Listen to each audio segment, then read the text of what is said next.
तो यदि आप भी बेसमेंट बनवाने जा रहे हैं तो ये वीडियो आपके लिए बहुत ही ज़्यादा यूजफुल होने वाला है। क्योंकि आपने देखा होगा कि मैंने अपने वीडियो में कई सारे ऐसे वीडियो अपने चैनल पे बना के डाले हैं जिसमें मैंने बेसमेंट की पूर्ण जानकारी आप तक पहुंचा दिया है। ऐसी कोई जानकारी नहीं जो आप तक ना पहुंची हो, लेकिन फिर भी हर जानकारी को देखते हुए, हर वीडियो को देखते हुए और आप लोगों के कमेंट को पढ़ते हुए मेरे दिमाग में फिर से एक बार आया कि एक नई जानकारी जो थी वो आप तक लेकर के आऊं। चूँकि बेसमेंट बनाने से पहले आप लोगों को ये मन में रख लेना चाहिए, जान लेना चाहिए कि आप बेसमेंट किस पर्पज़ से बनाना चाहते हैं। बेसमेंट किस पर्पज़ से बनाना चाहते हैं, मतलब आप कमर्शियल बनाना चाहते हैं या गोदाम बनाना चाहते हैं, स्टोरेज बनाना चाहते हैं या पार्किंग बनाना चाहते हैं या रेंट, कमर्शियल रेंट के लिए देना चाहते हैं या जिम खोलना चाहते हैं। क्योंकि जिस हिसाब से आप ये डिसाइड करेंगे कि मैं किस पर्पज़ से बेसमेंट बनवाने जा रहा हूँ, उसी पर्पज़ से आपको उसकी हाइट रखनी पड़ेगी और हाइट के ही अकॉर्डिंग मैं आपको बेसमेंट का जो भी रेट है, जो भी लागत लगने वाली है, उसका आपको बजट बता पाऊँगा। तो रिजल्ट ये है, मेरा ये वीडियो बनाने का मेन मकसद ये है कि बहुत से लोगों ने मुझसे बेसमेंट की कॉस्ट पूछी कि सर बेसमेंट की एक्चुअल कॉस्ट कितनी होनी चाहिए। यदि किसी कॉन्ट्रैक्टर को मैं इस काम को देता हूँ, बेसमेंट बनाने का काम, तो किस रेट में मुझे देना चाहिए कॉन्ट्रैक्टर को, या मैं खुद कराना चाहूँ, स्वयं लेबर के मार्फत से कराना चाहूँ, तो क्या रेट से मेरा काम हो जाएगा, कितनी लागत मेरे काम में लगेगी। तो इन सब सवालों को लेते हुए मैंने एक वीडियो बनाना तैयार किया और आज वो वीडियो कंप्लीट हो गया है और आप लोगों के बीच में लेकर के आया हूँ। इस वीडियो के माध्यम से मैं अपनी जानकारी आप तक पहुँचाने का पूर्ण प्रयास करूँगा। और वीडियो यदि आपको पसंद आए तो ये आप वीडियो औरों तक शेयर ज़रूर करिएगा, जो मैं हर बार आपसे कहता हूँ। और प्लीज़ वीडियो को बीच में स्किप ना करें, वरना जो बजट मैं आपको बताने जा रहा हूँ, जो एक्चुअल बजट मैं बताऊँगा कि किसी बेसमेंट को बनाने के लिए कितना बजट लगता है, वो आप तक जानकारी नहीं पहुँच पाएगी अगर आप बीच में ही स्किप करते हैं तो चलिए स्टार्ट करते हैं अपनी बात को। तो सबसे पहले हाइट का आप डिसाइड कर लीजिए कि आपको किस अकॉर्डिंग आपको क्या पर्पस है आपका बेसमेंट बनाने का। तो यदि ये मान लीजिए कि आप पार्किंग पर्पस से रखते हैं, रेजिडेंशियल रखते हैं, तो आपको हाइट 8 से 10 फीट लेनी है। और यदि कमर्शियल पर्पस है आपका, जैसे शोरूम या जिम आप खोलते हैं, तो 10 से 12 फीट आपको हाइट रखनी है। तो ये चीज़ आपको समझ में आ गई होगी कि किस पर्पस पे कितनी हाइट हमको रखनी है। तो और दूसरी चीज़ इसमें और आपके जानने वाली है, वो बात ये है कि जैसे आप वाल बनाते तो वाल कभी भी आपको आरसीसी वाल नहीं बनानी है। आरसीसी वाल इसलिए नहीं बनानी है क्योंकि सीपेज और सीलन की आपकी दिक्कत हमेशा बनी रहेगी। क्योंकि बहुत सी जगह आपने देखा होगा बेसमेंट बन जाता है, उसके बाद काफ़ी सीलन टाइप की उस बेसमेंट के अंदर होती, काफ़ी पानी लीकेज टाइप का होता है, सीपेज बनी रहती है। तो उन सब चीज़ों से बेटर तरीका यही है कि जो दिक्कतें आपको बाद में आनी, उसका सॉल्यूशन आप पहले करके चलें। तो पहले करके चलने में क्या है कि आपको वाल जो है वो आरसीसी ही बनानी, जितनी भी आपकी आउटर वाल है वो आपको आरसीसी बना के चलनी है। प्लस वाटर प्रूफिंग पहले से ही आपको करा के चलनी है। कोशिश ये करें कि अगर अगल बगल मकान नहीं बनाए तो दोनों तरफ से आप वाटर प्रूफिंग का काम करा के चलें। यदि अगल बगल आपका मकान बना हुआ है तो अंदर की साइड से आप वाटर प्रूफिंग जरूर कराएं। और आरसीसी वाल के बाद आप जो है ब्रिक वाल भी उठवाएं। जैसे 5 इंची या 6 इंची आप आरसीसी वाल उठवाते हैं, तो उसके बाद 5 इंच आप जो है ब्रिक वाल भी उठवाएं, ताकि आपको जो लाइटिंग का काम आपको कराना है वो ब्रिक वाल में आसानी से झिरी काट करके किया जा सकता है। यदि आप ऐसा नहीं कराएंगे तो आप जब भी झिरी पाइप आप कराएंगे, वायरिंग का काम कराएंगे, बिजली का काम कराएंगे, तो कटिंग करते समय आपकी आरसीसी के साथ में आपकी जो आपने स्टील डाल रखी है अपनी वाल में, वो भी कटने का डर होता है और मजबूती और सीपेज आने के चांसेस ज़्यादा बढ़ जाते हैं। तो ये आप ध्यान रखिएगा कि आपको पहले आरसीसी की वाल रखनी है, उसके बाद ब्रिक वाल रखनी है। और यदि और मजबूत आपको काम करना है तो बाहर से आप 4 इंच ब्रिक वाल उठा करके अंदर आरसीसी की फिलिंग आप कर सकते हैं। और इसके बाद जो फ्लोर आपका रहेगा वो भी आपको आरसीसी का ही रखना है। बहुत से लोग होते क्या है, पीसीसी गिट्टी डाल करके नीचे की फ्लोरिंग करा लेते हैं, लेकिन उससे क्या होता है, सीपेज हमेशा बनी रहती है। इसलिए आपको जो फ्लोरिंग करानी है वो भी आपको आरसीसी की ही करानी है। यदि अदरवाइज आप कराते हैं तो हमेशा आपको दिक्कतें ही झेलनी पड़ सकती हैं। तो चलिए अब बात करते हैं हम कि कितनी लागत आती है। तो सबसे पहले ये आप मान लीजिए कि जो आपकी सीमेंट लगने वाली है, मैं ये जो एस्टीमेट आपको बता रहा हूँ ये 1000 स्क्वायर फीट एरिया का बता रहा हूँ। इसके बाद आप खुद ही कैलकुलेशन कर सकते हैं कि आपका कितना बड़ा एरिया है और कितना आपको उसमें मटेरियल लग सकता है या कितनी लेबर लग सकती है। तो बात मैं यहाँ पे कर रहा था कि सीमेंट जो आपकी लगनी है 1000 स्क्वायर फीट में, वो 1,40,000 रुपये के आसपास लगनी है।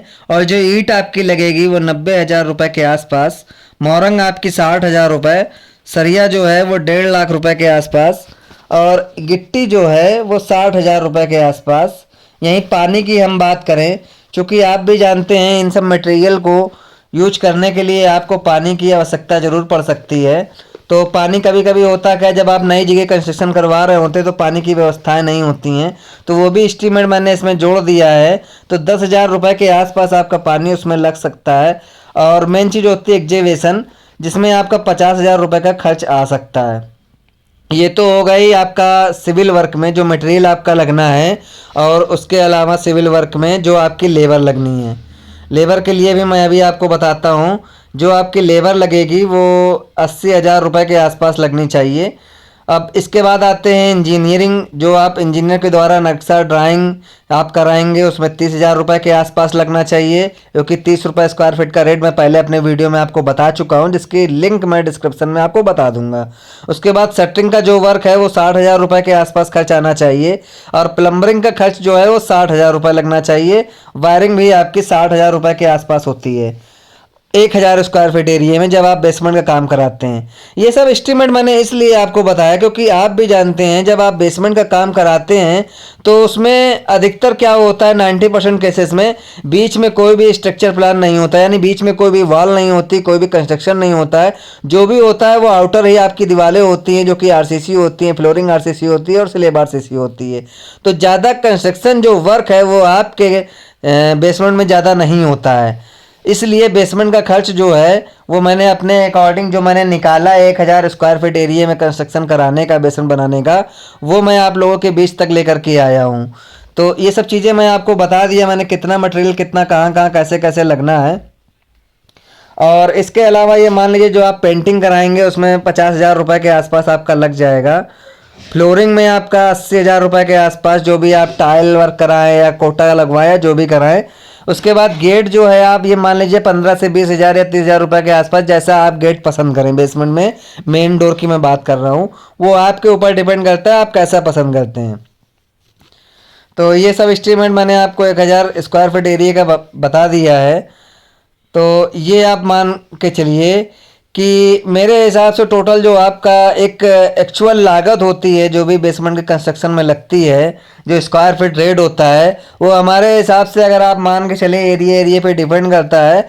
1,000 रुपये स्क्वायर फीट से लगा करके 1,200-1,300 रुपये स्क्वायर फीट तक का आपका कंस्ट्रक्शन कंप्लीट होता है, जो कि आपका बेसमेंट बनाने में लगता है। और इसका कैलकुलेशन आप आराम से निकाल सकते हैं। तो उसके लिए मैंने आपको बताया 1,000 स्क्वायर फीट एरिया के हिसाब से 1,000 रुपये के हिसाब से आपका 10 लाख रुपए के आसपास बेसमेंट में लगता है। ये बात 1,000 स्क्वायर फीट का कराएंगे। 1,000 स्क्वायर फीट का मतलब मैं आपको बता चुका हूँ पहले ही कि किस हिसाब से आपको नापना है और किस हिसाब से आपका काम होना है। और यहीं हम बात कर लें कि जैसे आपको जस्ट इसका 2,000 स्क्वायर फीट आपका एरिया है तो 20 लाख रुपए के आसपास, और मान लो कि 3,000 स्क्वायर फीट एरिया है तो 30 लाख रुपए के आसपास, या 500 स्क्वायर फीट आपका एरिया है तो 5 लाख रुपए के आसपास। इसी हिसाब से आप कैलकुलेट कर सकते हैं 1,000 रुपये पर स्क्वायर फीट के हिसाब से। ये एक्चुअल लागत ये थी जो मैंने एक कंस्ट्रक्शन करवाया था, उसका मैंने आपको एस्टीमेट पूरा बताया हुआ है, जिसमें आपका सारा खर्चा इंक्लूड मैंने कर दिया है। इसके बाद भी अदर से यदि आपको कोई काम कराना है तो वो आप इसमें ऐड कर सकते हैं। तो चलिए इतना तो मैंने आपको जानकारी दी कि कितनी लागत आती है। अब कुछ आपको टॉपिक्स बता देता हूँ जो बेसमेंट बनवाते समय आपको ध्यान देने हैं, और ज़रूर ध्यान देने हैं, क्योंकि यदि उन टॉपिक्स पे आप ध्यान नहीं देंगे तो बेसमेंट बनवाने के बाद भी आप हमेशा परेशान रहेंगे। और बहुत सी ऐसी दिक्कत होती है जो कंस्ट्रक्शन होने के बाद हम उन्हें दूर नहीं कर सकते हैं। क्यों? क्योंकि अगर उन्हें दूर करने का हम प्रयास करेंगे तो बहुत सारा कंस्ट्रक्शन फिर से हमें कराना पड़ता है और बहुत सारी गंदगी, बहुत सारी दिक्कतों का सामना करना पड़ता है। तो वो टॉपिक्स कुछ इस प्रकार हैं कि सबसे पहले जब आप जब कभी आप बेसमेंट में काम कराना चाहें तो प्लम्बरिंग वर्क जब आप फ्लोरिंग करवा रहे हो तभी आपको प्लम्बरिंग वर्क कंप्लीट करा लेना है। इसलिए ताकि बाद में आपको तुड़ाई आरसीसी की जो आप फ्लोरिंग कराएंगे उसको तुड़वाना ना पड़े, या उस पर फिर से मिट्टी या गिट्टी का कंस्ट्रक्शन फिर से दोबारा ना कराना पड़े।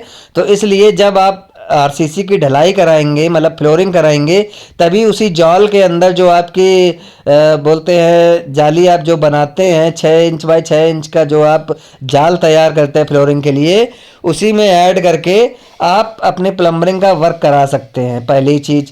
दूसरी ये करें कि एक स्टोरेज टाइप का चैम्बर या स्टोरेज टाइप का आप अपने फ्लोर में ही तैयार कर लें, ताकि जो सीपेज का आपका पानी हो, जो आपकी धुलाई हो बेसमेंट की, या मान लीजिए आप टॉयलेट रखते हैं अपने बेसमेंट में, तो उसका जो भी वेस्टेड होगा वो उसी चैम्बर में उसी स्टोरेज में एकत्रित हो जाएगा, और उस स्टोरेज में आप एक मोटर लगवा दें और आराम से वो पानी आपका बाहर आ सकता है, नालियों में आ सकता है।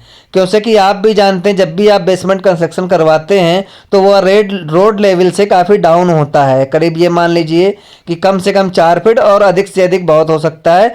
बहुत से लोग होते हैं जो रोड लेवल से काफ़ी डाउन कराते हैं, वो आपकी हाइट के ऊपर डिपेंड करता है। तो इस तरह का यदि आप स्टोरेज बना के चलेंगे तो आपकी पानी की समस्या कभी नहीं होगी, पानी आपका उसी में स्टोरेज हो जाएगा और आराम से मोटर के द्वारा या मशीनरी द्वारा आराम से उस वेस्टेड पानी को आप बाहर फेंक सकते हैं। दूसरी चीज़, आपको हाइट का विशेष ध्यान रखना है। मान लीजिए यदि आप पार्किंग पर्पज़ से लेके चलते हैं और 8 फीट हाइट आप डला लेते हैं, स्लिप डला लेते हैं, बाद में आपको उसको कमर्शियल पर्पस या शोरूम या जिम टाइप का आपको स्टार्ट करना है तो बहुत सी दिक्कतों का सामना करना पड़ता है। तो पहले से ही आप प्लस पॉइंट लेकर के चलें और 10 से 12 फीट हाइट लेकर के चलें। यदि आपको पार्किंग रखनी भी है तो नीचे आप फॉल सीलिंग द्वारा छत को डाउन भी करा सकते हैं। ठीक है, तो ये दो चीज़ें आपको ध्यान रखनी है। और इसके बाद आपको सीलन और सीपेज से बहुत ज़्यादा ध्यान देना है, क्योंकि ये बहुत बड़ी समस्या होती है बेसमेंट में। अधिकतर जगह 75% जो प्रॉब्लम होती है बेसमेंट में वो सीपेज और सीलन की ही होती है, जिसके लिए बहुत से तरीके हैं। मैं आगे आपको एक अपने डिस्क्रिप्शन बॉक्स में एक लिंक भी आपको दे दूंगा, जिसमें कि मैं आपको बताऊंगा किस हिसाब से आपको वाटर प्रूफिंग करनी है। वाटर प्रूफिंग कई तरीके से होती है। एक तो बहुत से लोग कोटा स्टोन का इस्तेमाल करते हैं, कोटा पत्थर का। बहुत से लोग सीमेंट में केमिकल मिला करके फिर उसकी वाटर प्रूफिंग कर लेते हैं। बहुत से लोग क्या करते हैं कि अपनी और दूसरे की वॉल के पीछे एक पन्नी टाइप की फीलिंग करा देते हैं। पन्नी की फीलिंग मैंने आपको दिखाई होगी, मेरा एक वीडियो जिसकी लिंक मैं अभी डिस्क्रिप्शन में दे दूंगा आपको। उस लिंक में आप मेरे जितने भी वीडियो बेसमेंट के पड़े हुए हैं वो सारे वीडियो मैंने उस समय प्लेलिस्ट के द्वारा बनाए हैं।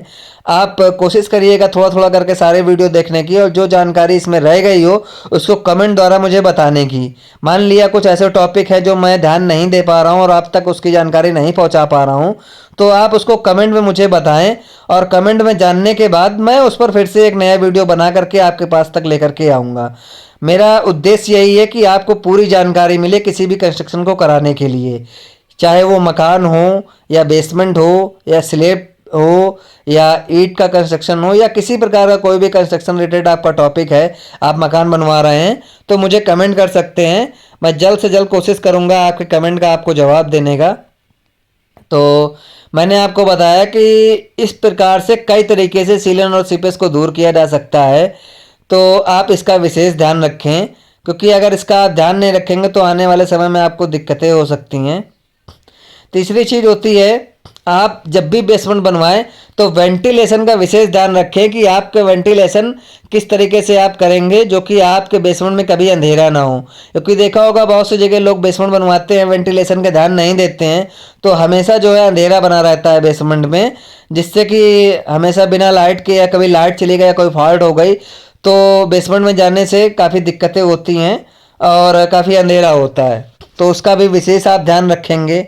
इलेक्ट्रिक वर्क के लिए आपको जो है ब्रिक वाल ज़रूर तैयार करानी है, आरसीसी वाल तो आपको करानी ही है, उसके अलावा आपको ब्रिक वाल भी तैयार करा के चलनी है। और इसके अलावा एक चीज़ और है कि बेसमेंट जब भी आप बनवा रहे हो तो कोशिश यही करें कि रोड लेवल से हमेशा 4 से 5 फीट आप उठा करके बनाएं, क्योंकि यदि आप उठा करके नहीं बनाते हैं तो जब कभी मान लो रोड पे कभी कभी ऐसा होता है कि काफ़ी रोड पे बारिश का जब समय आता है तो रोड पे काफ़ी पानी भर जाता है, जिसकी वजह से बारिश का पानी आपके बेसमेंट में वापस ना चला जाए। इसलिए हमेशा कोशिश ये करें कि 4 से 5 फीट आप जो है बेसमेंट को उठा करके बनाएं रोड लेवल से। तो आई होप कि मेरे द्वारा दी हुई जानकारी आपको पसंद आई होगी, और यदि जानकारी आपको पसंद आई हो तो वीडियो को लाइक शेयर और सब्सक्राइब करना ना भूलें। और जानकारी यदि आपके मतलब की हो, थोड़ा बहुत भी इसमें कोई टॉपिक आपको पसंद आया हो या आपके मतलब का रहा हो, तो प्लीज़ इसको शेयर करना ना भूलें। मैंने अपने सभी वीडियो पे आपसे कह रखा है कि आप वीडियो को अगर सब्सक्राइब नहीं करते तो कोई दिक्कत की बात नहीं, लेकिन शेयर करना ना भूलें। जो भी आपके मिलने वाले लोग हों उनको आप शेयर ज़रूर करें।